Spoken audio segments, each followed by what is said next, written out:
The following program is a presentation of the Options Insider Radio Network. For more programs, visit www.theoptionsinsider.com or search for Options Insider Radio in iTunes.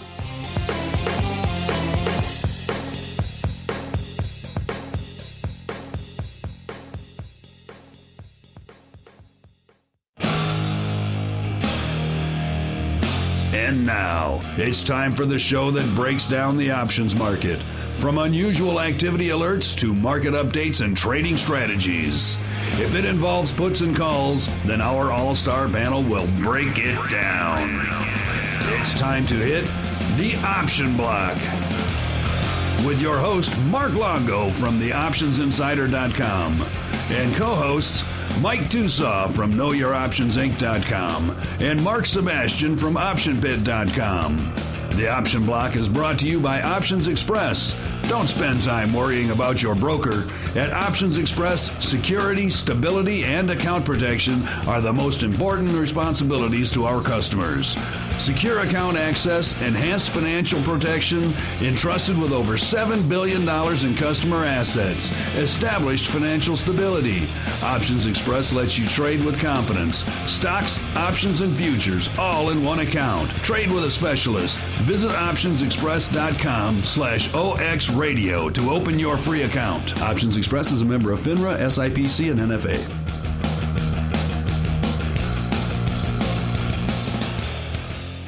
Welcome back to the Option Block, your bi-weekly source for options, wit, wisdom, and occasionally hilarity. My name is Mark Longo from the OptionsInsider.com, as well as the old Options Insider Radio Network. And I'm back fresh-faced from a week down in New Orleans at the Options Industry Conference. Luckily, we had some great people filling in for me last week on the old hosting chair. I believe we actually had an epic extravaganza last week on the old Option Block. So we'll see if we can keep pace with that. This week, joining me on the old all-star panel today, starting off with my compatriot from a very, very early morning panel there at the Options Industry Conference, one FHM, a.k.a. Mike Cavanaugh from Know Your Options, Inc. Mr. Cavanaugh, welcome to the show and welcome back from your epic trip to New Orleans. Yes, we had our fill on beignets from Cafe Du Monde. Cafe Du Monde. You can't hit New Orleans without hitting Cafe Du Monde. I'm just wondering, did I upset somebody why I'm on an 8 a.m. panel in New Orleans? I did do something wrong? I did mention that to OIC at one point. I said, why do you hate me? What did I do to offend you to put me on at 8 a.m. after a night out in the French Quarter, a Friday night out in the French Quarter, and I believe it's Cinco de Mayo and Jazz Fest. So yeah, it was the perfect storm. Yeah, it was quadruple witching of no one coming to your panel, ungodly early panel time. And apparently a supermoon in New Orleans. Oh yeah, supermoon. That's right. That's right. Yeah. I don't understand. Did anybody show up for the panel at 8 a.m.? Amazingly, yes. It was pretty well. There was probably over 100 people there, yeah. It was, I'd say, over half full, which stunned me, considering the vast majority of the people in that hall had about 3 to 4 hours sleep, if that. But yeah, it was a great turnout. We, of course, chatted about the advisors and their use or lack thereof of options and why they are so reticent to still dive into the fold. A lot of interesting stuff to chat about on that. And of course, Mike and I also do a show on the old radio network called The Advisor's Option. So if you're interested in learning more about that particular subject, then I encourage you to surf on over to theoptionsinsider.com or type Advisor's Option into iTunes, and you'll find all of the episodes there. We were able to record a few live down from New Orleans as well, so there should be some more going up to that feed relatively soon. And also joining us on the old all-star panel today, Mr. Lobster himself, a.k.a. Andrew Giovinazzi of Option Pit fame. Mr. Giovinazzi, welcome back to the show. I hear you had the epic extravaganza when Mike and I were out of town. All you boys came to play. Yes, Option Pit. The Option Pit took over the Option Insider Radio Network for 1 hour. The inmates truly were in charge of the asylum that day. No question, and we had a lot of fun chit-chatting about what was going on with the market. Very it was a very good time. Let's just call it that. This is a long-standing tradition of whenever I go out of town to do anything, all kinds of fun ensues on the network in my absence. I believe the only 2 times Joe Cusick has ever been on this show have been on the 2 times I've been off of it. So apparently he has some long-standing grudge against me. I don't know. But yes, a lot of fun ensues when I head off to do work throughout this beautiful country of ours. And last, but certainly not least, a man who went nowhere last week and really did nothing, Mr. John Grigas of Options Express. How you doing, Mr. Grigas? Good. Yeah, I was in a few panels myself. They were just on my back porch. And nobody showed up for mine. I was going to say, does series count as a panel? I don't know. But I was drinking while on the panel, so similar to the live show we did a year ago. But no, we had a lot of people from OX down there. It is like a vacation here when your boss and half the other executives go down to meet and greet and get a lot of business done in the city of the French Quarter, New Orleans. It's a great place down there, isn't it? Oh, it's great. It's definitely the Vegas of the South. And I actually, I ironically have not been there since Katrina. We actually used to go every year, and we had tickets to go, I believe it was a day, maybe 2 after Katrina. And obviously that all got kiboshed.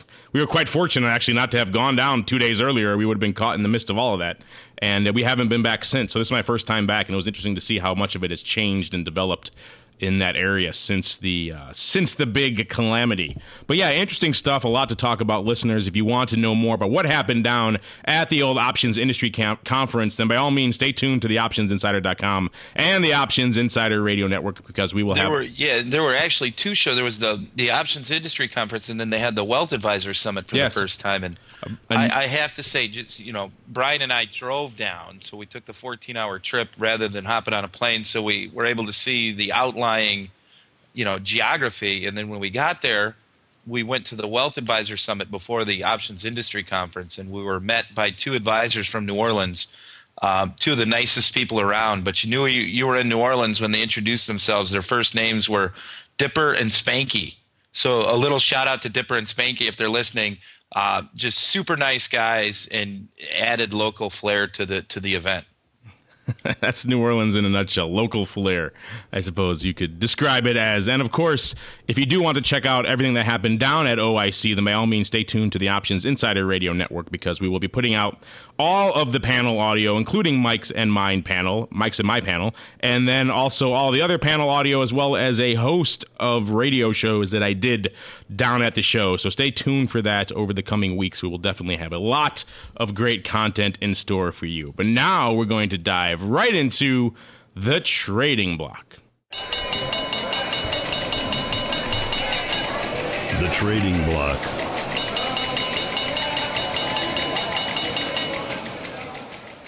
All right, and welcome to the Trading Block. This is, of course, the portion of the show where we dive into what was trading, what was moving the old markets today, and it was a relatively mild day on the old street.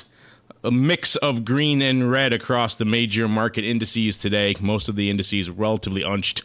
I think the biggest move was in the Dow, about 0.2 of a point to the downside. Everything else pretty much unchanged on the day, except for the old VIX cash, down about 1% to 18.94. And I don't know if you saw this today, Andrew, but our buddy Nikolai over at Bloomberg, who actually was on our media roundtable, our options media roundtable down at the Options Industry Conference, which will be coming out on our network relatively shortly.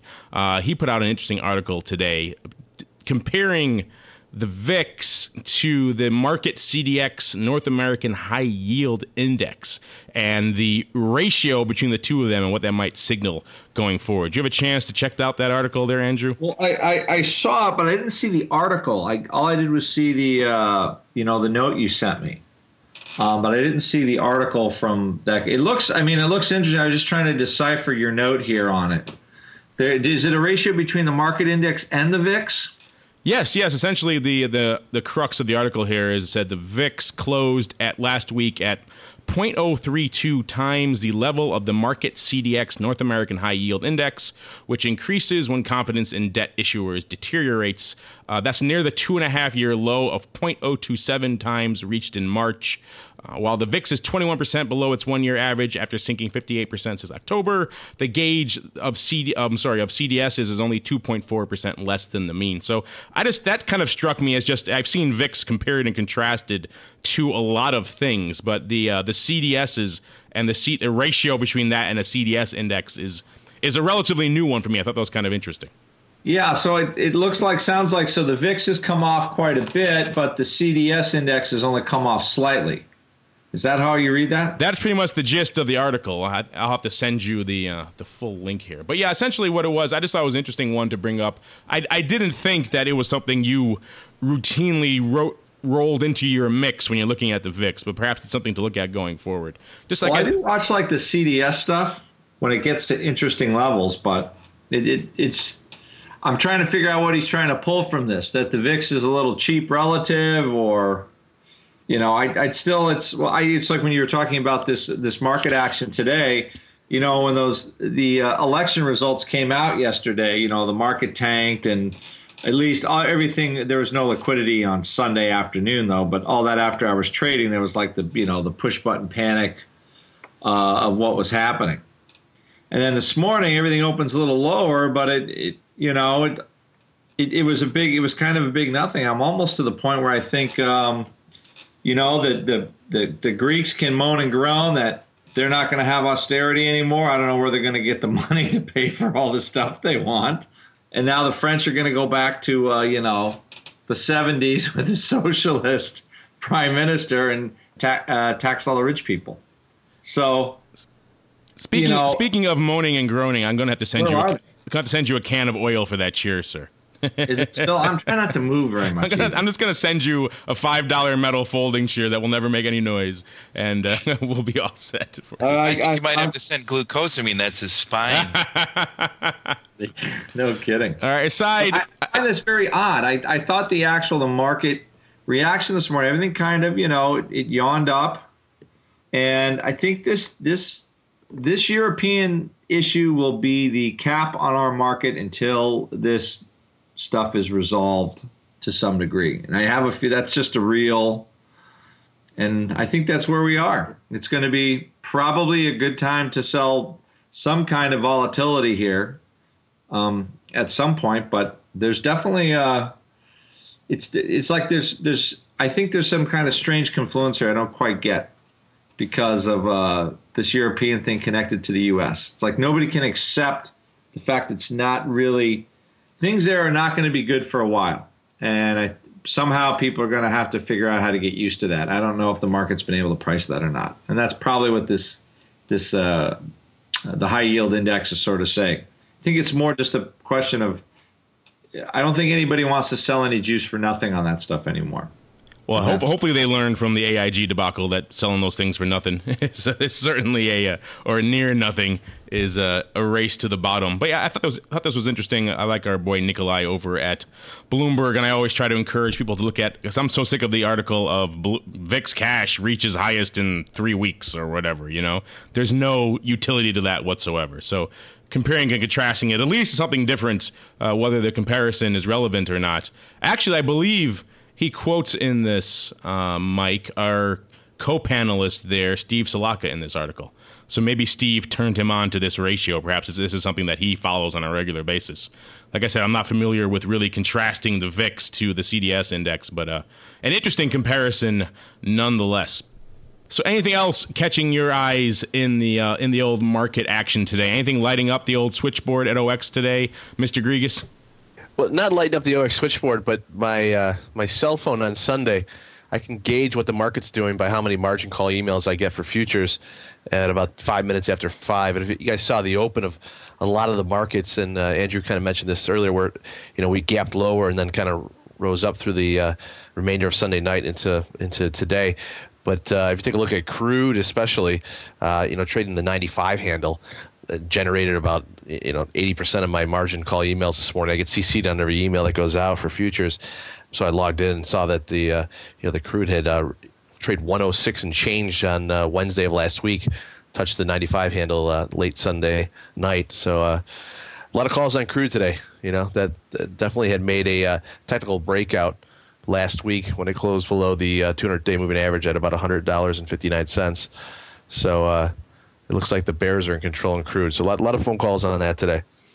You get you get CC'd on every email that goes out for margin calls? For futures, yeah. You're a dedicated that's fellow. That's why Outlook, learning how to write rules in Outlook is like the first thing I learned when I came here. I probably get 500 or 600 emails a day. I say that's a lot of emails. Yeah. Are you at diminishing marginal utility at that point? 500 or 600 emails on those things, or is that just all making? Is there a follow? It's just clutter. I don't even look at them. I haven't looked at them in years. It's just more like to kind of get you on the hook one of these days. Hey, you got an email on this. Why didn't you check it out? You know, it's kind of one of those things. Compliance is good for that. Mr. Kavanaugh, what is lighting up your personal tape today over at over in KYO land, I should say?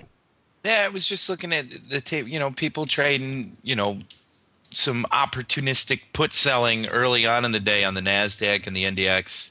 So, I'm sorry, the NDX and the SPX. People can't get rid of Apple weeklies. Looks like some people were playing in Salesforce CRM. And mostly taking advantage of some of the volatility early in the day, though, was mostly SPX and NDX. It sounds very, very exciting. That was mostly it. SPX, a lot of, we see more and more action heading towards the weeklies. Yeah, week by week, more people have been playing in the weeklies than, in the previous month.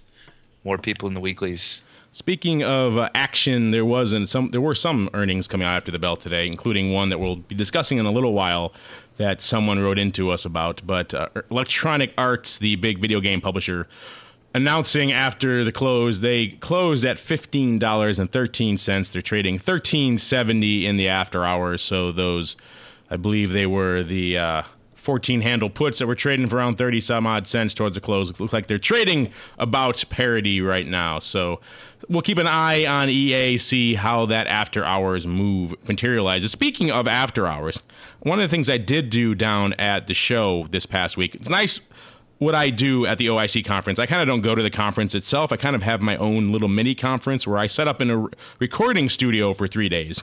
And one by one, I bring all the heads of the exchanges and the various brokerage firms, etc., through my room, and I get to chat with them all one-on-one. And so what I like to do at those events is gauge their interest or reactions to certain developments. And one of the ones I was gauging them all on this past week was their interest in after-hours trading of options for retail. So whether that's the putting together a little order book that you can match in the after hours for, let's say, Apple, or let's say EA right now. Let's say you had a call you bought for $0.10, the stock gaps up a couple of bucks in the after hours. You want to close it out for 30 cents and don't want to try to wait till the next morning. You can try to do that by putting an order in an order book like that. And I was trying to gauge and read their interest level in that. And a lot of them were interested in it. A lot of them also insisted that it would have to have some sort of market makers making markets in this stuff, which would be difficult. That to me seems a little too much heavy lifting. I think a simple order book might be able to accomplish that. But interesting idea. I was able to gauge a lot of reactions to that because I know a lot of our listeners, particularly on the retail end of the spectrum, are very interested in that, and they're constantly writing to us saying, how come I can't participate in, let's say, Apple's 30-handle moves in the after hours where it gaps up 30, drops back another 10 or so, and then the vol comes off the next day. And particularly if you're a long premium, it's very hard to make money in that scenario because you've missed a lot of the underlying move. Whereas perhaps if you could work an order in an order book after hours, it might be an interesting scenario. Of course, there's a lot of potential downsides to that too, but it might be interesting. I think it's definitely the way that the business was going. Of course, speaking of the way the business was going, everyone and their mother was talking about mini options and mini Apple options. That certainly seems to be coming very shortly. The ISE and the NYSE are simply debating over what the proper structure for that should be, but those will be coming sometime in the near future. So as all this discussion we've been having of late about the proper account size to trade Apple, looks like that discussion is finally starting to hit home because they're going to start making 1/10 size contracts. So you don't need 6 figures in your account to start slinging one lots in Apple. All right. And with that, I think we're going to dive right into the odd block. It's time to break down the most interesting, unusual, and downright questionable options activity that's been identified by theoptionsinsider.com. It's time for the Odd Block.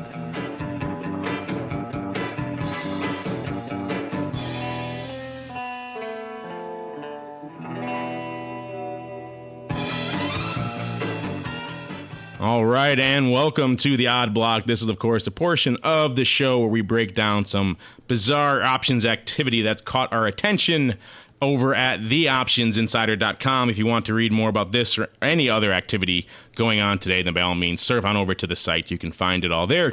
We're going to kick things off with SFI. That's iStar Financial. And this is a name that really is negligible from an options perspective most days, averaging about 500 contracts a day. Today, they did a whopping 50,000 contracts. And what went up today was essentially a very, very sizable put roll here out in SFI. And this is a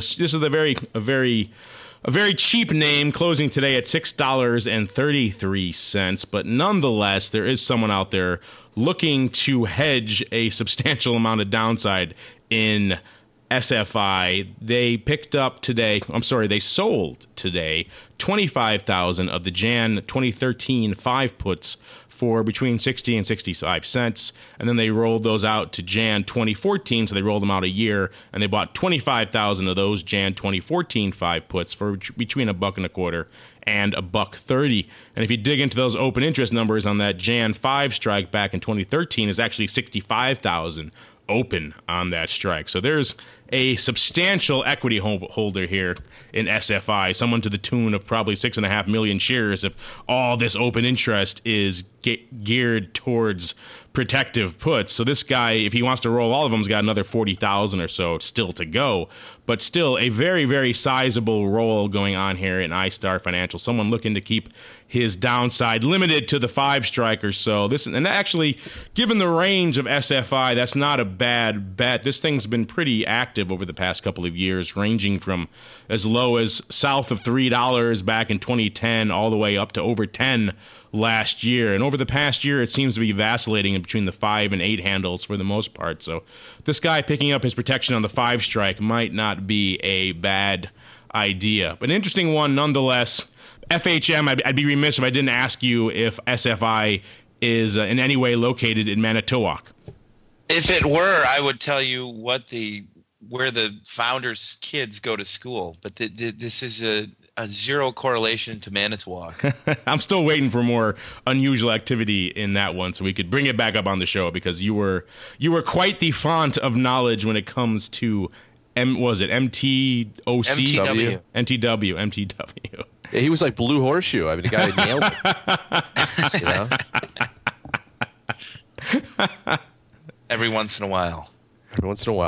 So yes, if you're watching SFI here, someone else out there is watching it, and they have a substantial interest in this one. I wouldn't be surprised if this was a sizable executive in the company here and looking to hedge a lot of his downside in good old SFI. So keep an eye on this roll, because if he rolls the whole thing, there's another 40,000 or so to go. This is a 50,000 lot roll. Does this have Sweetman Cherry written all over it here? Were you guys working this today? No, it wasn't us, but yeah, it's got the Sweetman Cherry touch to it. I'm just looking at this stock. It's got negative earnings, so they're not making money, but I can't tell by looking at it. It says right now that their dividend rate is 54.98%. Always a good sign.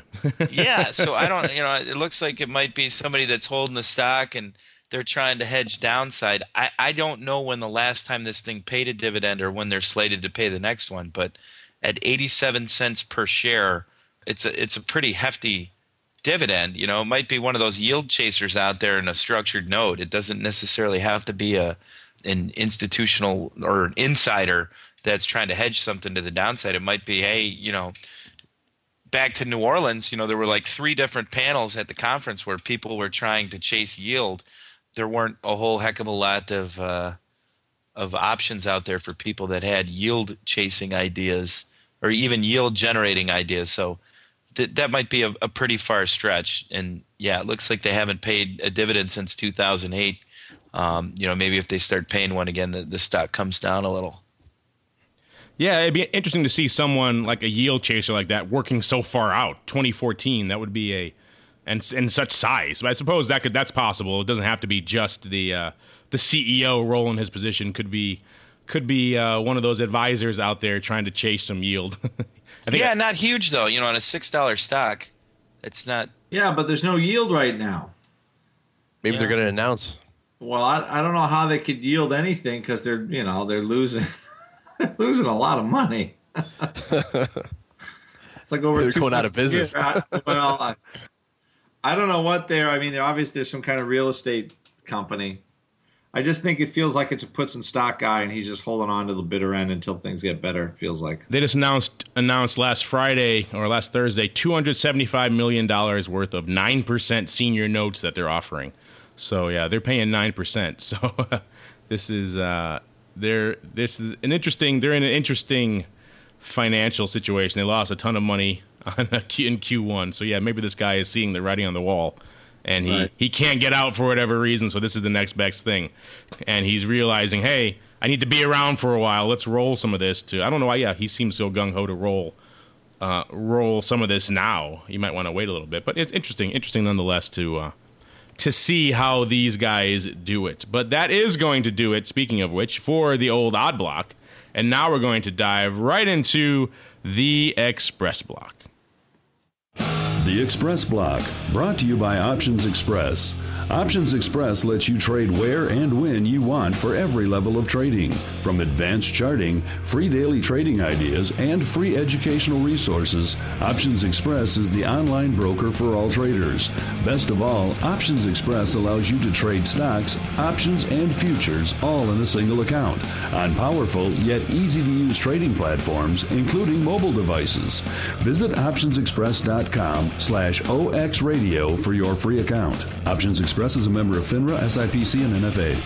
All right. Welcome to the old Express Block. This is, of course, the portion of the show where John and the boys over at OX take the reins and I get to sit back and relax. And today's, John, my birdies tell me that today's subject du jour may have a little bit to do with the grain contracts and grain futures. There's been a lot of hubbub, a lot of back and forth over there in grain world between the ICE and the CME. So why don't you lay some of that out for our listeners and tell them what's been going on in the land of grain contracts and what they can do about it if they are OX customers. Yeah, I don't know how I missed this headline last month. Looks like it came out in mid-April. That the ICE was going to list grains to compete with the Board of Trade, or the CME group as we now refer to them. But it appears that they are going to list the major contracts and start trading them here next week, May 14th. And to combat that, because the ICE, of course, would be running almost 24 hours a day, the CME decided that it was time to expand their trading hours. And this is a call we get a lot on the desk. A lot of people aren't aware that the grains stop trading at 7:15 Central, and they have a period in which they're closed until 9:30 Central. I'm a little bit biased. I started my career in these markets as a runner on the grain floor many super moons ago, probably like last time that they had one of those super moons since Kavanaugh brought it up down in New Orleans last week. But the old floor used to trade on the grains from 9:30 Central to 1:15 Eastern. I mean, we were so envious of the brokers and the locals that traded in those pits, because literally they'd get in there 15 minutes before the day started. They'd work their 3.5 hours and then they were out of there. Yeah, they were out by 1 or 2. It was a great gig. Yeah, great. And then they'd be at series until 4, and they still get home in time for dinner. So it was definitely the place you wanted to, become a futures trader. Then I moved on to different areas, but I really enjoyed my time down there. So obviously I'm a little biased. I like to see the Board of Trade hold on to these contracts. So I think what they're doing is the right thing. A lot of people, like you were talking about, trading options in the extended hours. People want to be trading in those early morning hours, and competition has now forced the CME's hand to expand their hours. One of the problems that the CME came across and in this day of regulation is that they did not file some certain paperwork to notify the CFTC that they were going to change their hours. So unfortunately, the CME group is going to be about a week behind Originally, they wanted the new trading hours to coincide with the start of the ICE's launch on May 14th. Like I said, they got the paperwork in late, so now they're going to have to push that back to the 21st of May. I don't think a week's really going to affect the competition or their market share against the ICE, but we'll see. One of the interesting things that's going to happen, and people that trade grains will probably already realize this, is that the USDA crop report was usually released during that period in which the CME grains contracts were closed. I believe it came out around 7:30 Central. In the past 6 to 8 months when this release has come out, we've usually had a limit up or limit down market in either wheat, corn, or beans. This report is in line with something like the non-farm payroll. You can see what the index futures markets do. You can see what the interest rate futures markets do when you have a number come out that isn't in line with expectations. If anybody wants to take a look at it, just look at last Friday's release and what the markets do. I mean, it's really going to be volatile. So it'll be interesting to see what type of reaction the markets have when this crop report is released while the markets are open. So it's kind of a first off, and it'll be something you want to watch for. And if you're not used to trading around a number, you may put your hands down, as they would say in the pit. One of the things I did want to mention was that here on the desk, we're not big fans of the ICE when you trade futures because of the fact that they're not very clear on how they work limit orders, stop orders that have gone through its protection point. And I've talked about this a bit before, but everyone thinks a market order is a market order I'm guaranteed to get out. Everyone thinks a stop order is a stop order, and I can go on vacation and come back and I'll have protection. The CME and the ICE both have a point in which they have to fill stop orders and market orders. It's called a price band. The CME, if they can't fill it in that price band, they work a limit at the edge of the price band. So if the market comes back down, okay, we can still get you out. We can still fill the order. The ICE, on the other hand, just simply cancels the order. All right, you want to get out, you put a stop order in there, it blows through the market, they cancel the order. So not really the way we believe you should handle that type of that's atrocious type of order type. It's terrible. And like we see these orders, we want to open them back up for the customers, but you're in a really bad spot there because you know the intention of the customer. But if you just follow the guidelines every time, that's kind of the way you gotta work the business. One of the other things that's somewhat strange is that the CME group will say, here are the price bands. Grains, $5,000 a bushel. Okay, your price band is a nickel, 5 cents. Okay, here's the interest rate futures, and here's what your price bands are. They're fixed. They're on their website. Anybody can look them up. The ICE has a dynamic price band, which is like, if it's theoretical. Sometimes it's this wide, sometimes it's this narrow. They're different parameters that justify what their price band is. So we can't nail it down. So and we've called them millions of times asking them to kind of give us a better idea of what it really is, so we can in turn give that information to our customers so they have expectations. And they say it's dynamic. It always changes based on volatility, liquidity, time of day.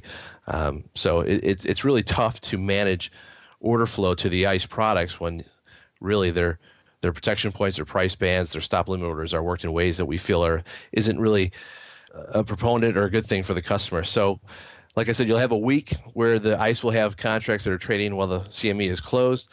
I'd say in the long run, the CME is the place where you really want to do business until the ICE can kind of correct some of the things that we think are unfair from a retail standpoint. So that puts you in an awkward position as the broker too, because you're right. You're clear what the intent of the customer is, but you can't just go in there and reinitiate that order. No, and you want to, and I've had guys in the execution desk come up to me and say, "Hey, what should I do?" And I'm like, "I know what I want to do, and I know you want, but you got to just follow the rule. That way, you're consistent every time. So you're not kind of playing advocate to what the customer would want to do. So it is a tough spot. You kind of feel for the people because what evidently happens is that you got to end up calling that customer, and it turns a $1,000 loser turns into a $2,000 loser, and it's not a great conversation to have. So, with that being said, CME I believe handles it better. While not perfect, it definitely is well better than the ICE handles those orders. Yeah, that's an unfortunate way to construct your orders. And speaking of orders, I'm sure a lot of people are going to be calling you up in a couple of weeks to get their chunk of Facebook. I believe the date has been settled now of expiration.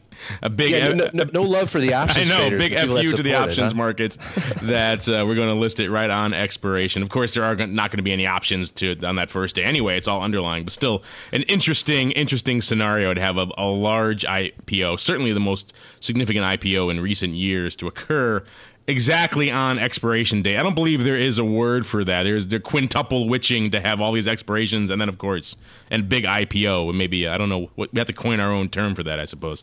But yeah, interesting stuff. So you guys should be might want to staff extra on the desk that day because you're gonna get. Yeah, we've already been talking about that, but we will be rocking and rolling. It'll be Apple, Facebook expiration questions. Apple, Facebook expiration questions. Repeat. So I mean, it'll be. I kind of enjoy those days too, though. We've kind of seen a little bit slow down on the desk, or it's it's hit or miss these days. So it'll be nice to kind of throw a little extra something in Expiration Friday. I look forward to those questions flooding into the site of why couldn't I get a piece of that IPO? Why couldn't I get a piece of this company that's trading 100 times earnings? How can I get back into it? Why are the iBankers Why can't I short it? Where are the options? Where are the options? All kinds of fun stuff. So it'll be interesting for us. But yeah, it's another one of these, it shines a spotlight. This is, of course, the one everyone's been waiting for. All these other Web 2.0 IPOs have jumped out like little fish to get into the tide, so this rising boat or this rising tide could lift all those boats. And interesting to see how this one performs, given all the love. This goes back to the frenzy around this one. Probably is only maybe matched by the old Netscape days when everyone and their mother. I remember postmen running to the phone to get a piece of the Netscape IPO. So it is interesting to see how many people will be clamoring for this one. It has been just the sea of articles on both sides of the fence. This is your chance to get a piece of history, a piece of an epic company, to people saying, wow, they're really already starting to show cyclical drawdowns and really not that exciting of a company, and their growth is all behind them, and you shouldn't be touching this one with a 10-foot pole. So it'll be intriguing to watch this one play out. I'm sure I know where Andrew sits on that side of the fence, being the degenerate fundamentalist that he is. I don't think, is it possible for you to buy anything that's 100x earnings, Andrew? No. Simple answer. Although I did dabble in Zynga on my synthetic Facebook play. Oh, that's right. We had the synthetic Facebook. How's that working out for you? I am down small on it. I bought a call spread. Probably just should have sold the put spread, out of the money put spread. So I got a little gamier and I bought an out of the money call spread. I definitely retailed it for sure on this one. So we'll see. You retailed it. There we go. Yeah, Andrew, you talked about the put spread the entire time. I know. I'm an idiot. And then I went and I bought the call spread. You know what happened was there was actually some decent upside skew in the calls. And I got the $3 call spread for like 50 cents. So I'm like, that's pretty cheap. So and I think and let me look. I think it's June. So I probably, if I was smart tomorrow, because Zynga hasn't done much, I'm going to probably sell an out-of-the-money put spread against it and double down. Nice. Yeah, I did the June 9-12. I probably should sell like the 8-6 put spread, and that'll probably net this whole thing out for like no dollars. So it hasn't done much. You know what's funny is Sebastian sold it in my face too. He's like, that stock sucks. Sold on your call spread. So now the June 6-8 put spread is 50-cent bid today. So that would take my cost of my call spread, and then I'd have to take Zynga around $8. That's almost. I mean, the puts are just, there's no bid to them. It's funny. Like the June 7 puts, 30 cents. Like nobody thinks this stock can go down. So that's my closet. I thought there was decent upside call skew. That's why, and there still is. But yeah, we were chatting about legging into that zero cost risk reversal, and I got part of the way down that road. I did the put part that I never followed suit with you and did the upside call part. I didn't have that level of resolve nor time to execute that part. So I was just doing you got time. And it's just one of these things where I see Zynga hit trades 9.5 or $10 again. I'm hitting the exit on it. So. I look at RenRen and all these other ones, and I think Groupon. We're looking at all these other networkers, but they might have. I think they're going to have some troubles. When I don't see how Groupon's going to be making any money when they have to give away all their to give back their coupons or refund money or something. So. Speaking of making money, separate issue. Speaking of making money, we're going to close out the old Express block for today and dive into a quick Twitter question we have in the old listener mail block. Now it's time to empty the mailbag and see what our listeners have to say. It's the mail block. All right, and welcome to the old mailbag. This is where we answer your listener questions, and this one came in earlier today from Twitter, via Twitter, from John Weitzel, I believe that's how you pronounce that, and he wants to know what we think about playing the June 16 calls in EA through their earnings. And this is one of the reasons why I want to bring this one up today, because EA, as we said earlier, just announced. I wrote back to him earlier, assuming he was talking about buying them, because that's how I read this one, and telling him I took a very dim view of that trade. Those May 16s closed at about 46 at 49 cents, with the stock trading a little bit over $15. So you need a substantial run here in EA to buy and load up on those calls and make money. And as you know, if you've listened to this show ever, that we take a dim view of just coming in and loading up on upside in any event going into earnings, because that's usually a scenario, a recipe for disaster. This ATM straddle here in EA, of course, EA went out about $15 even. That straddle went out at about $1.60 or so. So they were pricing in a decent move here.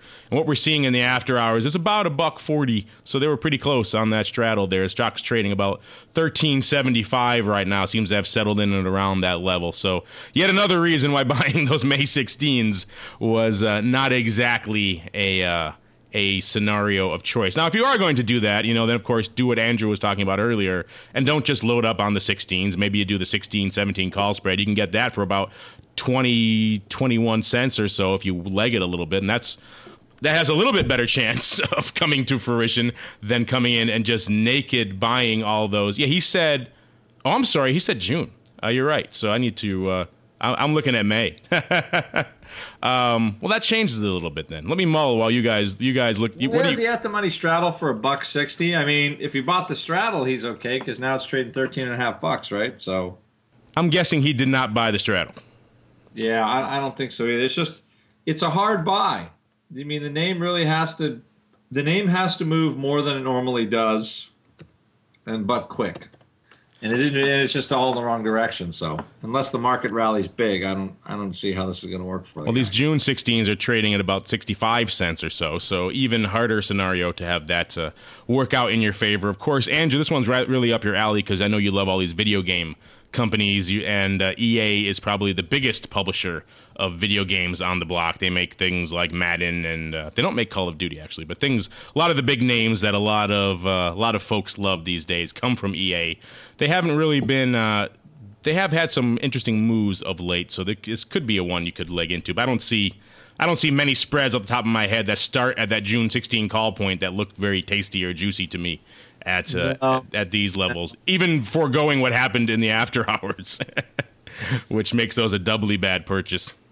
Yeah, it's kind of a schmundering. All that stuff is toast. Yeah, if you're going to buy premium, like we say, going into earnings, then do it on some sort of nuanced level. Buy a vertical, maybe a ratio vertical, maybe an iron condor, so you get something to offset some of your premium exposure, and you could take advantage of that. Some kind of butterfly type, trade, where you're buying a call that's at the money, you sell some out of the money calls, and then you buy it a little farther up, because then the premium cost goes down to zero. You're assuming volatility is going to come in.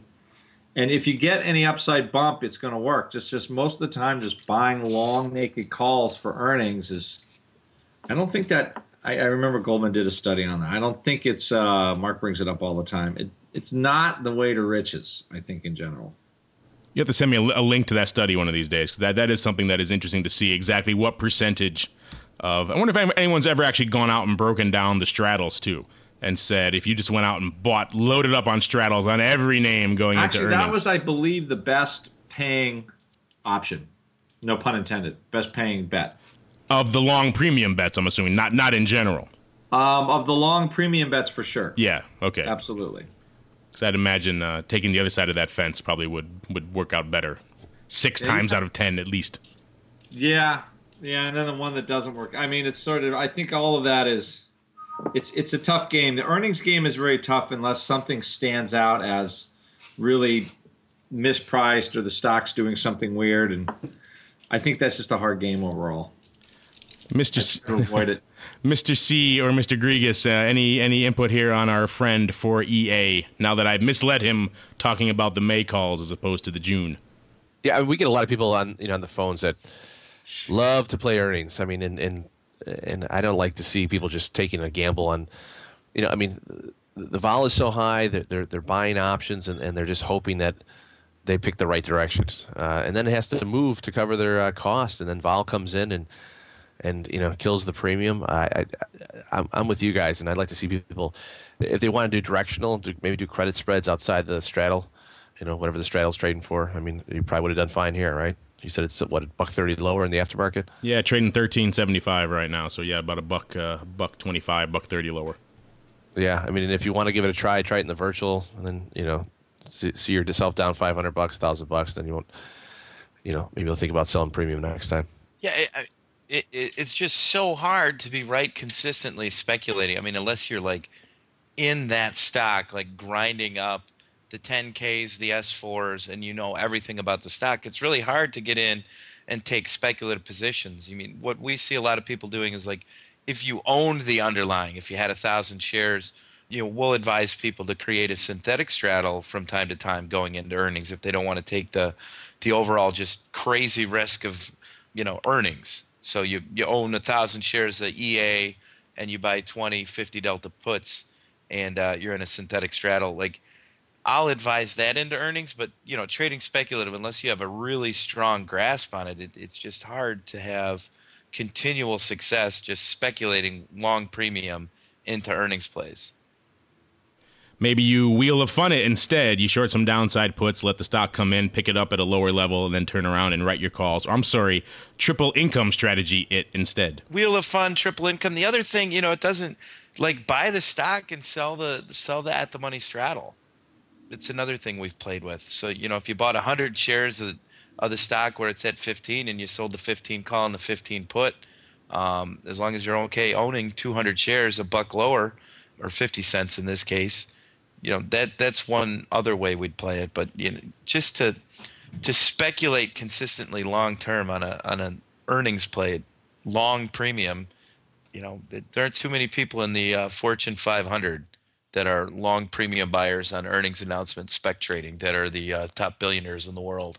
The OIC boys down at the conference, they're always doing updates on their collar strategy, and one of the variations on that they were looking at doing, and they started shopping around, was a strategy or a study that compared like exactly what you said, owning the underlying versus writing the straddle against it, and how that could boost your returns. And they found that a lot of fund managers, once they learned that once you move to the downside, you're doubling up on your underlying, they were none too fond of that strategy, shall we say. So they ended up not doing that study. But interesting one to perhaps pursue. I guess we'll have to do it ourselves because OIC doesn't want to do it. But yeah, so you start out with half of the allocation. What was that? I missed that one, Mark. Did you say sell puts against stock or something like that? No, Mike was just saying go long stock and sell a straddle against it. This as long as you're comfortable with picking up a lot more of it to the downside. And I was saying that OIC looked into doing a study on that exact type of thing, but then once they started mentioning the idea to various fund managers and traders who were, let's say, less savvy on the options side, and they realized that once it moved to the downside, you picked up a heck of a lot more underlying. They were not exactly enthused with the overall strategy. Yeah, I think you just have to start with the right allocation. If you're going to buy 1,000 shares, you buy 500, and then you end up with 1,000 if it goes down. Are you preaching moderation to people, sir? What fun is that? Maybe it's the New Orleans coffee that you introduced me to that gets me on the. Yeah, that was good stuff. That chicory coffee. And I think speaking of chicory coffee, it's time to close out the old mailbag and dive right into Around the Block. Around the Block.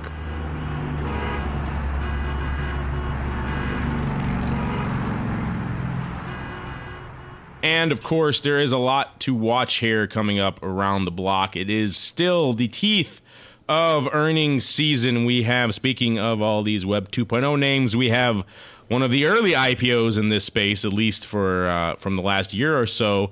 Good old Groupon coming out next week on the 14th, so that's an interesting one to keep an eye on. We got a week to go on that. Coming up this week, we have Disney tomorrow, and then we have Activision, another video game name. So EA and Activision both neck and neck here in the earnings race, and of course, Uncle Mike's favorite / least favorite name, Cisco, coming out in the 9th. I'm glad you're here today, FHM, and not Uncle Mike, because he takes umbrage whenever I bring up that name. I think the pain is still too deep and too fresh. He's got a little dartboard with Cisco on it. He just throws darts at it all day. And last but not least here on the names coming up is good old NVIDIA, the graphics manufacturer. They were on a bit of a tear last year. They've since come off a little bit.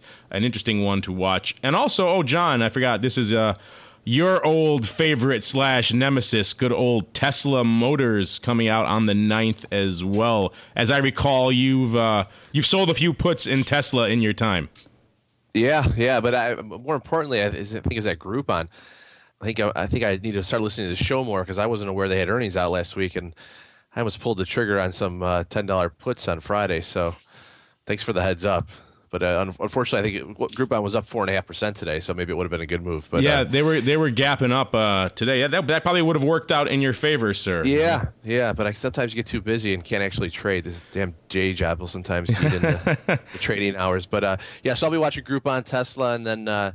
Also, as I mentioned at the beginning of the show, that the crude oil, we're getting a lot of calls on that. I know it's down about $11 in the last 3 days, intraday, on its low today. They have DOE EIA report on Wednesday. Inventories have been rising the last 5 weeks, so we're looking at that to continue and put a little more downside pressure on crude oil. Yeah, crude had one of its worst weeks in a long time last week, so it'll be interesting to see how that continues going forward. Mr. Cap, oh, good. You know, crude's doing bad when you can see them actually lowering the price of gasoline while I was driving home. They run right out there with the ladders. It's amazing. So I was like, wow, crude must have really sold off. But and when you see it react that quickly in the pumps too. Usually the pumps are pretty sticky, so when they're reacting that fast, then you know that things have definitely reached a threshold and they need to back off as quick as they can. They go up automatically when the price of crude goes up. It's funny how they have to get the ladders out when it's going down. So what are you guys watching over in KYO land, Uncle Mike? Any Wheel of Fun candidates on the horizon? Wheel of Fun, the Exelon is the stock we've been looking at. We want it to come into the Wheel of Fun. Haven't done anything yet, but that's the one candidate that we really like. Other than that, we'd had a couple people I call them yield chasers, and rightfully so. There's not a whole lot of yield out there, but there aren't too many situations you find that these dividend-paying stocks where it doesn't make sense to enter with a put. Regardless of if you want it to be a longer-term hold where you're going to sell calls against it. It's just hard for me to find a justifiable case where you can't sell the put to get in. I know you're capping your upside, but these dividend stocks aren't going crazy to the upside, so it's almost like you're going to get an extra dividend just to sell the at-the-money put. Yeah, we had that interesting conversation on the episode of the advisors option that we recorded down in New Orleans. So once again, I encourage our listeners to check that out if you're interested in using short puts to leg into long equity positions. And with that, that's going to do it for this episode of the Option Block. I, of course, want to thank my cohorts, my partners in crime, for joining me on the show today. Starting off with you, Andrew. What is coming up in the land of the pit that may interest or intrigue our listeners? Oh, we've got all kinds of stuff. We have our big event in June 13, 14, 15.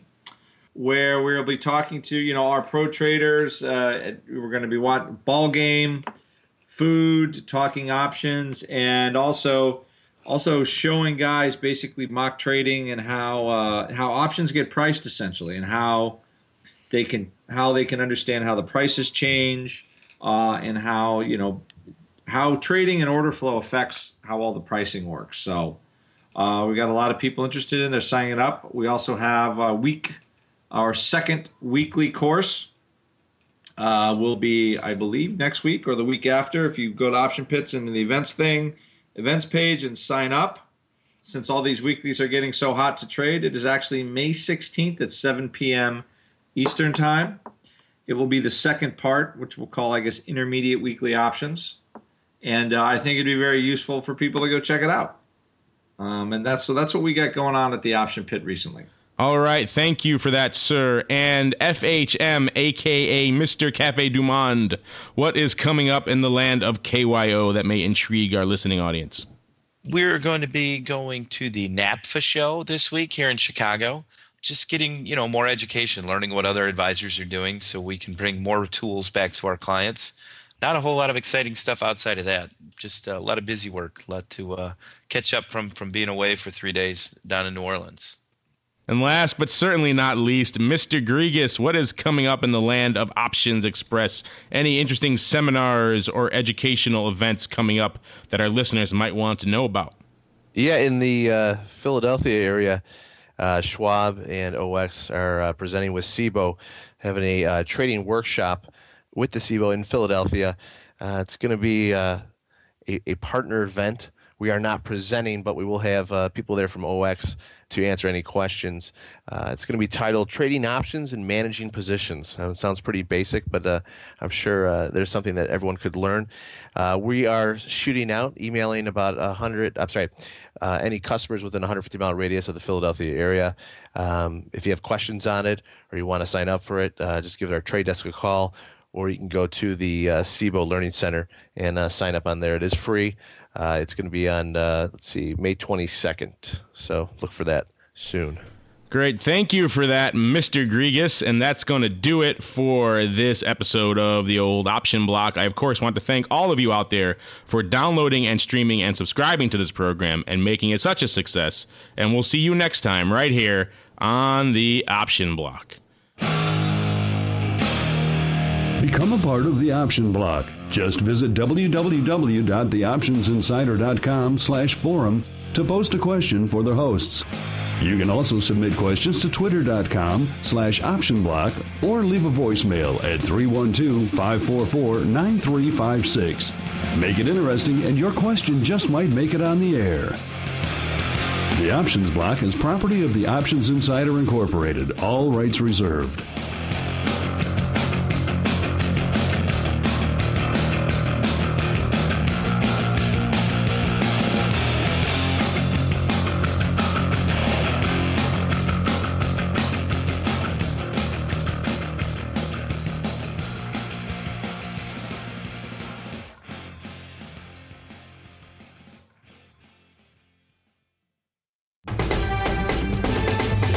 The preceding program was a presentation of the Options Insider Radio Network.